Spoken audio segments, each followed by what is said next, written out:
কেমন আছো বন্ধুরা?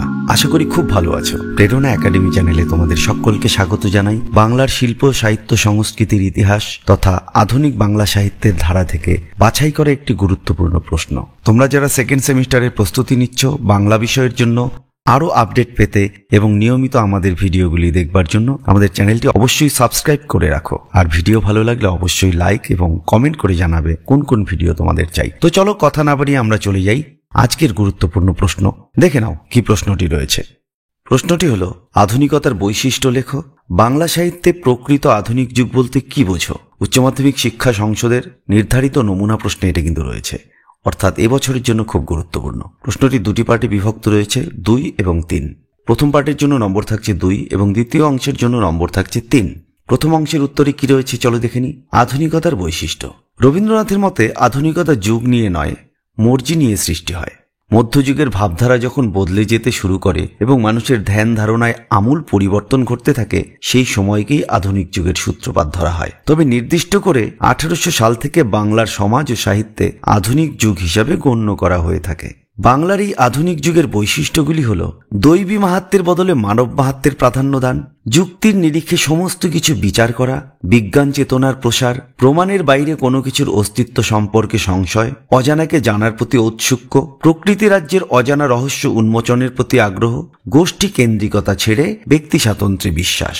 এছাড়াও আরও অন্যান্য কতগুলো বিষয় রয়েছে যে বিষয়গুলো আমাদের আধুনিক মানসিকতার পরিচায়ক, যেমন কুসংস্কারের বিরোধিতা করা, প্রাচীন ধ্যান ধারণা বিশ্বাসগুলোকে অবিশ্বাস করে আবার যুক্তি দিয়ে নতুন কিছু গড়ে তোলা, এবং যেগুলো সমাজের পক্ষে ক্ষতিকর, ব্যক্তি মানুষের পক্ষে ক্ষতিকর, সেগুলোকে ত্যাগ করে যুক্তি দিয়ে আমাদের নিজস্ব আচার আচরণ, প্রচলিত ধ্যান ধারণাগুলোকে ঝালিয়ে নেওয়া, এই সমস্তই কিন্তু আধুনিক যুগের বৈশিষ্ট্যের মধ্যে পড়ে।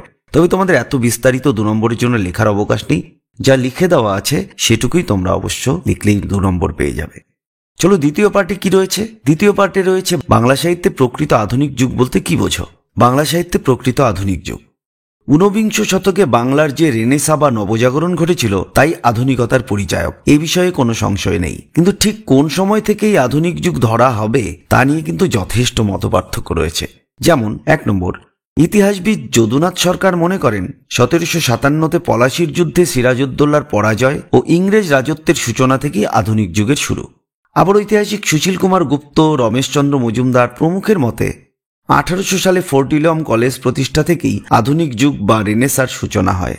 ঐতিহাসিক ডেভিড কফের মতে 1784 সালে উইলিয়াম জোন্সের উদ্যোগে এশিয়াটিক সোসাইটির প্রতিষ্ঠাই যেন বাংলা সাহিত্যের আধুনিক যুগের সূচনাকাল।